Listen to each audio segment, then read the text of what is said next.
What's good, y'all? Welcome to my thoughts and opinions on Sony's E3 press conference, and Sony wins.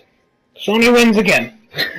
I don't think there's ever gonna be a year where Sony does win. I know some of y'all are around the internet are saying like, "Oh, this was underwhelming. Nintendo did better." I would say Nintendo was definitely a close second in my book. A close second. It was just underneath. No, fuck it. They're tied. They both won this year's press card. They both won. They both won this year's. It was Nintendo and Sony. They won. So I'm gonna go game to game. Well, not game to game because there's a lot of VR games I'm not really that interested in. I doubt you guys want, and I don't want to keep you guys. Don't want to keep you guys hanging for too long. I know y'all got some better things to do than sitting here making me talk about games for like 40 minutes. So yeah, let me go on Game Informer Twitch so I know what games were shown at E3, so I can tell you my thoughts and opinions on those. Game Informer, Twitter. And also, guys, let me talk about this. Actually, the last list two was completely absent from this year's E3, which there's an actual reason for that. Neil Druckmann actually responded on Twitter, or wrote on Twitter, to say that they wanted to show it off on E3, but they wanted to give Chloe and Nadine's time to shine. So that was the reason why he wasn't there. So they would just let that expansion have time have time to shine. So yeah, let me go back a bit. Come on. Where do we start this off? Oh yeah, we start this off with showing off a quick trailer for Uncharted: The Lost Legacy. I'm looking forward to that game. I'm definitely gonna pick it up. What they actually started off with some people playing with Indian instruments. I don't know what exactly they were. They were playing Indian music, which I really enjoyed. I really liked the track they were playing. That was really fun. So yeah, looks good. I'm curious about the story about Nadine and Chloe. Where does this actually take place? The time of Uncharted? Does it take place before, after? No. This can't take place during Uncharted 4. So does this game take place after Uncharted 4 or before it? Wait, did Nadine die at the end of Uncharted 4? No. I think she was still. I think she was alive in the end of Uncharted. I'm trying to remember. I haven't played that game in a while. Yeah, we'll go with. Yeah, I think she's still alive. So I think it's might be a prequel. I'm not sure. Okay, then they showed off Horizon Zero Dawn expansion, which is the gameplay right now. Looks good. I'll probably download it whenever I find the time to beat this game. I've been busy with other things. I just haven't gotten around to playing it again. And then after that, they showed off Days Gone, which, as the great Leonardo DiCaprio said in Django Unchained, "You had my curiosity. Now you have my attention." I was curious about it. It looked interesting enough at last year's E3, but now I'm definitely buying this game. This game definitely looks interesting. I cannot wait to play this. I like that zombie bear they showed up at the end, and then they showed off Monster Hunter. Yes, Monster Hunter. Now, I'll leave a link to my reaction to the press conference in the description box below if you're curious on what my reaction was to the press conference. I was like, is this Monster Hunter? And man, that was buffering a lot. That press conference was buffering a lot. It was buffering at Days Gone, was buffering at Monster Hunters, and it was buffering a lot at Spider-Man. Oh my god, it was buffering so yeah. Monster Hunter Worlds is coming to PlayStation. Finally, it's back to where it was. So the series started off on PS2, I believe. And then they went to Nintendo with Monster Hunter 3 Ultimate, and then just 3DS. So I'm glad they're coming back to the PlayStation. I'm definitely gonna play it. And it's also coming to Xbox One. Now, I know what some of y'all are thinking, oh, this is why they're remaking it again. They already remade on the PS3. That wasn't a remake. The Shadow of the Colossus Eco, dual pack they released that were pretty much just upscales of Eco and Shadow of the Colossus with trailer. I don't count those. Now, but okay, now one thing I got a lot to say about this, and I'm hoping that this happens. Okay, so now for those of you who don't know, there was actually a lot of cut colossi in Shadow of the Colossus. I'll leave a link to Gaming Mysteries on the beta of Shadow of the Colossus if you're curious about all the little intricate details and such about the history of Shadow of the Colossus. But there used to be originally 48 colossi in the game, but that was considered unfeasible, probably because of the limitations of the PS2. And then it was cut to 24, which then was cut to 16 because they were balancing issues and such with the other 8 colossi that was originally supposed to be in the game. With that being said, I didn't see Team Eco's name anyone's going to rewatch it, so I don't know how big of a role they're going to play. I saw Blue Point Games name, which videos don't know. They worked on the Uncharted Nathan Drake collection, which was, porting all the first 3 Uncharted games to the PS4, with updated graphics and 60 frames and such. Now, I don't know if Team Ico's really even involved with this game, or if it's just like Blue Point just, upgrading the graphics, but I really, really hope if Team Ico is part of the game, or somebody, or people from Team Ico's working on this game, that they take like a Kingdom Hearts Final Mix slash Final Fantasy X International approach to that. By that I mean, how Kingdom Hearts was released, and then Kingdom Hearts Final Mix released, which had a bunch of added I think added cutscenes, bosses and such. The same with Final Fantasy X, which had the Dark Aeons that you could do a side quest for to unlock. I think like an alternate ending or something, or a sword or something. I don't know. I don't remember what was when you do if you get all those. But yeah. I want them to do that with this game. By that I mean adding all 48 Colossi in the game. Now I'm not because the game's coming out 2018, so that should give. Now if you can't do all 48, I would like to see at least a couple new Colossi.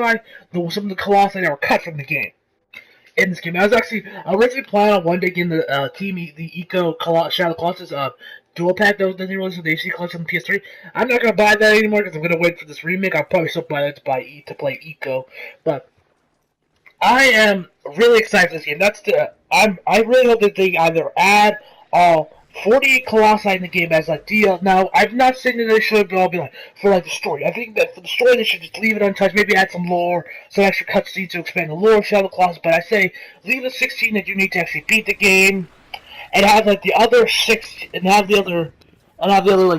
20 or so Colossi in the game be available for side missions, like stuff to unlock, say, an alternate weapon, or upgrade your health or your grip even higher, or unlock New Game Plus mode, or have that be exclusive to, like, say, if you beat the game, you have like a boss rush mode that has all 48 Colossi in the game. I would really like to see them, take this opportunity and add all the missing Colossi in the game. I would love to see it just to give it, players an extra reason to buy this game other than just, a graphical upgrade. I want this to be like the definitive version of Shadow of the Colossus. I want them to make this like the final mix of Final Fan of the. I want them to make this like the final mix of Shadow of the Colossus, or the international version of Shadow of the Colossus. Shadow of the Colossus. I would really like to see that. Add so yeah. I really hope they would either add all 48 Colossi in the game that were originally cut from the game, or at least the 24, or at least a couple. I just want something. Just want to see some added Colossi in the game. That's all I ask. Just a couple. Whether it's just a couple of the ones that were cut, or all 48 of them, or 20, or the 24 that were originally meant to be in the game.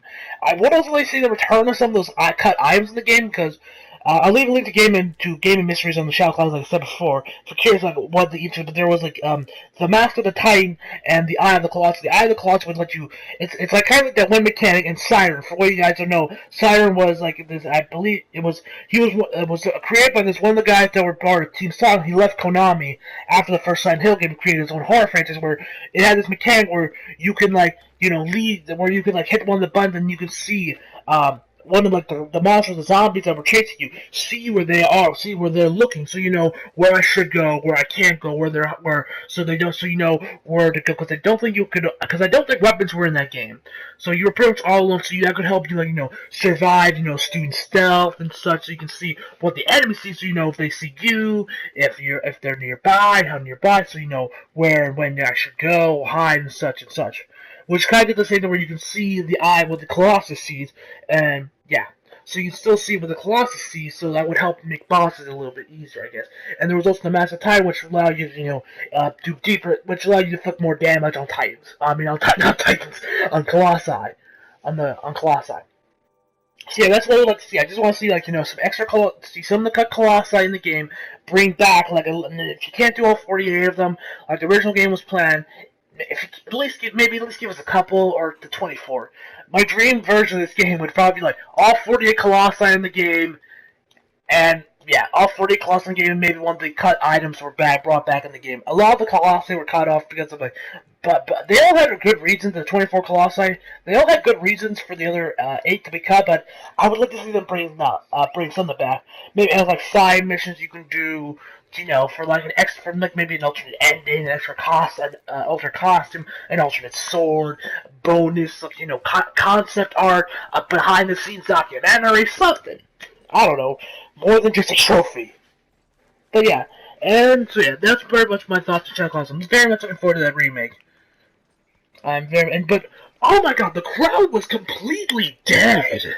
Like, for all you guys that saw the bumps, I'm sure all you Shadow Colossus fans were shocked by how dead the crowd. Nobody gave a shit about this game. They were all like on their phones. They were like, okay.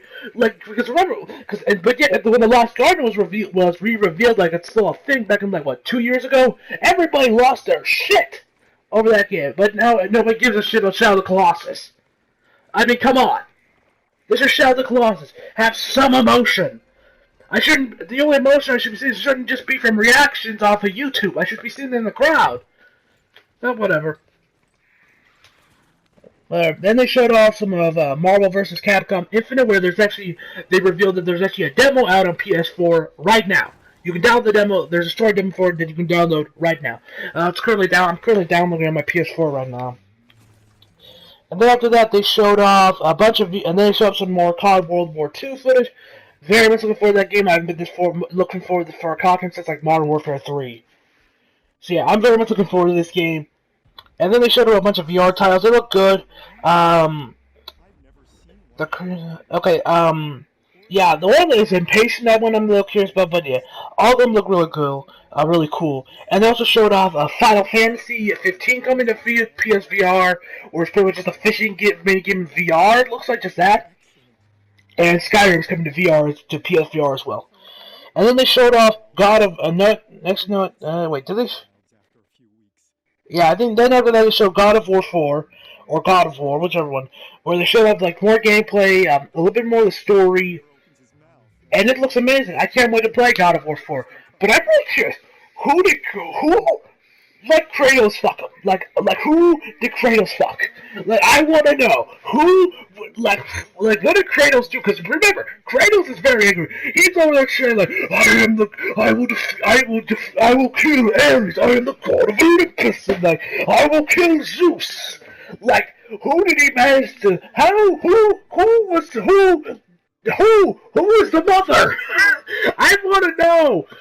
Was it some Norse goddess or something that he screwed up? But oh my, I am really curious. Who was it? Who did he have sex with? Who? Somebody give me answers. Yeah, but the God of War 4 gameplay looks amazing. I can't wait to play. Then they show some more of Detroit Become Human.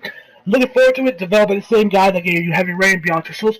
Never played each one of either of those games, but I have seen Let's Plays of both those games, and I really liked what I saw. I really want to play Heavy Rain one of these days. I really love that game. I really love the story of Heavy Rain. The game really shows like this one black dude that's part of like some android resistance move, where the pretty much like freeing them from being like just mindless slaves. Kind of reminds me of Planet of the Apes, honestly. I wonder if there's gonna be like some. I wonder if if you just do pure anarchy, like you do Rise. I wonder if it's gonna turn to Planet of the Apes, but with androids. Imagine that. Like if you just do. I would not be surprised that's actually an ending of the game with the whole world where Detroit becomes Planet of the Apes. I would not be surprised that's like an ending you can get in the game where they win and it becomes Planet of the Apes for androids. So yeah. I'm very much looking forward to God of War 4, and then they end the show off with Spider-Man. And if you saw my reaction to that press conference to Spider-Man, I completely lost my shit. I was getting like a fucking schoolgirl when that happened. I was like, oh my god, Spider-Man! Oh my god, he's swinging! Oh my god! Like, oh my god, I was. It was amazing. It was amazing. Game of the year. That's my game of the show, honestly. Game of the show. That I just shove and take my money in Insomnia. It's getting a 2018 release, so I'm happy about that. So hopefully, I'm expecting more for like a summer to fall release date. So should probably see it again maybe at next year's E3 or sometime where they'll probably announce the game, maybe a collector's edition of it when the pre-orders can get available, and hopefully also a limited edition PS4 Pro. I would really like to see a limited PS4 Pro for Spider-Man. You did one for Batman Arkham City. Now do it for the GOAT Spider-Man. Come on, please. And that's when they ended the conference with Spider-Man PS4, which looks Amazing, cannot wait to play. They nailed Spiker, which the gameplay they showed off for Spider-Man PS4 reminded me a lot of The Amazing Spider-Man 2. Which, say what you will about that game, but I personally fucking loved it. It's one of, I wouldn't say it's like, I would probably put that maybe my top 10, or my, I would either be my top 10 or my top 5 favorite Spider-Man games or something. I thought like, you can say what you will about what Beanox did to it, but you have to admit, they at least nailed the gameplay right. I mean, the swinging with like each trigger representing a hand. I'm glad. I'm happy with that. I'm hoping that has the same kind of motion in this game where like, if you hold down the left trigger, you swing to the left. If you hold the right trigger, you swing to the right. I'm hoping that's in there again. And it looks like the swinging is more momentum based, like in Spider-Man 2, rather than just like simple animation, which I would like. I would also like to see if they would also include like the climbing mechanic that you could do on the web that was in Ultimate Spider-Man. That would be cool. But the gameplay definitely reminded me a lot of Maze Runner. Like the stealth thing, were pretty much like the exact same as the Maze Runner, which I have no problem with. I love that game. So yeah, and I like how they're handling the combat system, making it less like a Clone of Arkham, but having the Arkham form with like a Spider-Man spin on it, which I like. So yeah, I would give them a 10 out of 10. This was definitely this Nintendo sold the show. This Spider-Man PS4 really elevated to that 10 out of 10, making this like the show of the year. Like this one, the show of the year with Nintendo. Oh, that's probably mostly just me being a Spider-Man fanboy. I fucking love Spider-Man. He's my favorite superhero of all time. I have so much memories with him, so you can't really blame me. So yeah, I'm very much looking forward to Spider-Man PS4. I cannot wait to see more of the game. I'm happy, and I'm looking forward to it. I can't wait to see it. So yeah, guys, as always. Leave a like on this video if you enjoyed it. Subscribe if you're new, and leave a comment of what your thoughts were of this press conference. What do you think? What games you were looking forward to? Which games you weren't? Which games you wish they were there? Which games which games you wish they were there? Blah blah blah blah. So yeah, leave a comment if you liked this video. Subscribe if you're new, and as always, see you guys next time.